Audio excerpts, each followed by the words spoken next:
ഖുറാഫത്ത് എന്ന തീവ്രവാദി പലസ്തീൻ എന്ന രാജ്യം ഇസ്രായേലിൽ നിന്നും അടർത്തി മാറ്റിയെടുത്ത ഒരു സ്വതന്ത്ര രാജ്യമായി പ്രഖ്യാപിച്ചപ്പോൾ അതിനെ ആദ്യമായി അംഗീകരിച്ചത് ആരായിരുന്നു എന്ന് നിങ്ങൾക്ക് അറിയാമോ?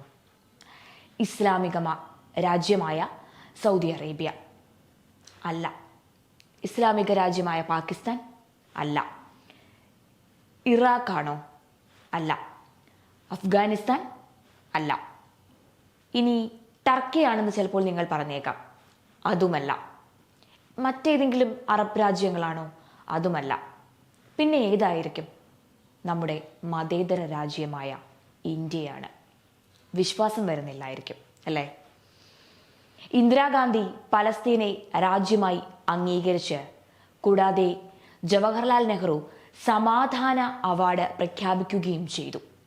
അമ്മയ്ക്ക് ആ തീവ്രവാദിക്ക് വേണ്ടി ഇത്രയും ചെയ്യാം എങ്കിൽ പിന്നെ മോൻ രാജീവിന് എന്താണ് ചെയ്തതെന്ന് നിങ്ങൾക്കറിയാമോ? അമ്മയുടെ പേരിലുള്ള ഇന്ദിരാഗാന്ധി സമാധാന പുരസ്കാരം കൂടി അദ്ദേഹത്തിന് കൊടുത്തു. തീർന്നില്ല, ഒരു വിമാനം കൂടി സമ്മാനമായി കൊടുത്തു. അതാണ് സ്നേഹം.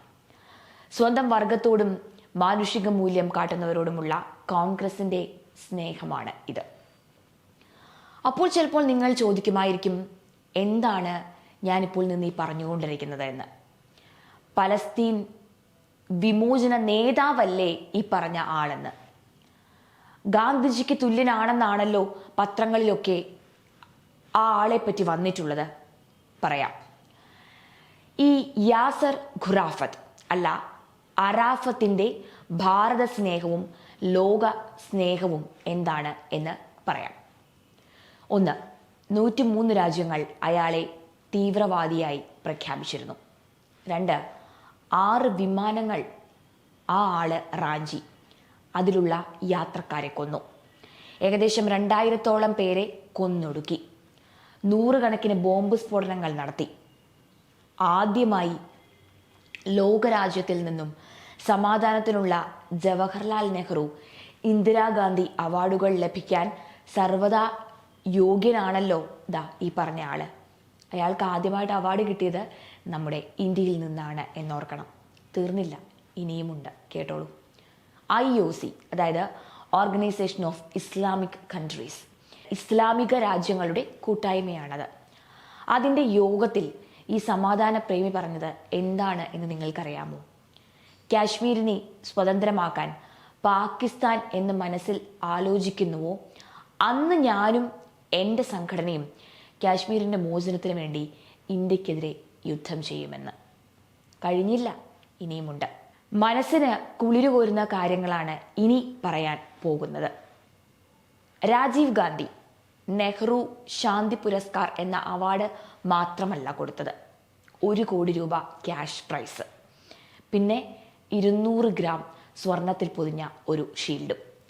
1989 $93,750, അതായത് ഇന്നത്തെ 200 കോടി രൂപ.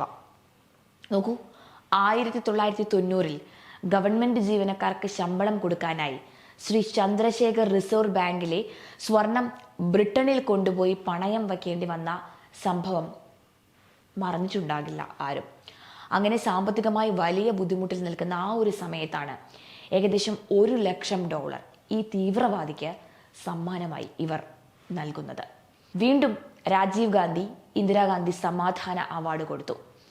ശേഷം 1990 ഈ തീവ്രവാദി ജമ്മു കാശ്മീരിൽ ഇതേ ധനം കൊണ്ട് തീവ്രവാദികളെ റിക്രൂട്ട് ചെയ്ത 4 ലക്ഷത്തോളം ഹിന്ദുക്കളെ കാശ്മീർ താഴ്വരയിൽ നിന്ന് ആട്ടിയോടിച്ചു. 1000-കണക്കിന് സഹോദരിമാരെ ബലാത്സംഗം ചെയ്തു. 1000-കണക്കിന് ഹിന്ദുക്കളെ വെടിവെച്ചു കൊന്നു. 1000-കണക്കിന് ക്ഷേത്രങ്ങൾ നശിപ്പിച്ചു. ഏതു പണം കൊണ്ടാണ്? നമ്മൾ കൊടുത്ത പണം കൊണ്ട്. ഇതോടൊപ്പം അറിയേണ്ട മറ്റൊരു ചരിത്രം കൂടിയുണ്ട്. 1962 ചൈന അപ്രതീക്ഷിതമായി ഭാരതത്തെ ആക്രമിച്ചപ്പോൾ ഭാരത സൈന്യത്തിന്റെ പക്കൽ ആവശ്യത്തിന് ആയുധങ്ങൾ ഇല്ലായിരുന്നു. അടിയന്തരമായി ആയുധ സഹായം അഭ്യർത്ഥിച്ച് ലോകരാഷ്ട്രങ്ങളെയെല്ലാം ഇന്ത്യ അപ്പോൾ സമീപിച്ചു. റഷ്യ ഉൾപ്പെടെയുള്ള ലോക ശക്തികൾ ഒന്നും നെഹ്റുവിൻ്റെ അപേക്ഷ സ്വീകരിച്ചില്ല. പക്ഷേ ഇന്ത്യ നേരിടുന്ന ആപത്ത് തിരിച്ചറിഞ്ഞ ഇസ്രായേൽ നെഹ്റുവിൻ്റെ അഭ്യർത്ഥന സ്വീകരിച്ചു. ഒരു കപ്പൽ നിറയെ ആയുധങ്ങൾ അവർ ഇന്ത്യയിലെത്തിച്ചു.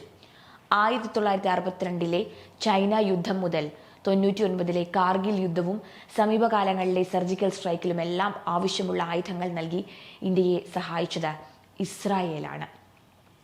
ഇന്ത്യ ഒരു ശക്തമായ ലോകരാഷ്ട്രമായി നിലനിൽക്കാൻ പിന്തുണ നൽകുന്ന ഇസ്രായേലിനെ എന്നും ശത്രുതാ മനോഭാവത്തോടു കൂടിയാണ് കോൺഗ്രസ് സർക്കാരുകൾ എന്നാൽ കണ്ടിരുന്നത്. അതേസമയം ഇന്ത്യയെ ദുർബലപ്പെടുത്താനും വിഘടിപ്പിക്കുവാനും ശ്രമിക്കുന്ന ഇസ്ലാമിക ജിഹാദികൾക്ക് എല്ലാ പിന്തുണയും സഹായങ്ങളും നൽകിക്കൊണ്ടുവരുന്നു. അതിൻ്റെ ചെറിയൊരു ഉദാഹരണം പറയാം. മൻമോഹൻ സർക്കാരിൻ്റെ കാലത്ത് IAS IPS ട്രെയിനികൾക്ക് ക്ലാസ് എടുക്കാൻ വന്നവരിൽ ഒരാൾ ഇപ്പോൾ ഇന്ത്യയുടെ പിടികിട്ടാപ്പുള്ളിയായ തീവ്രവാദിയായ സക്കീർ നായിക് ആയിരുന്നു.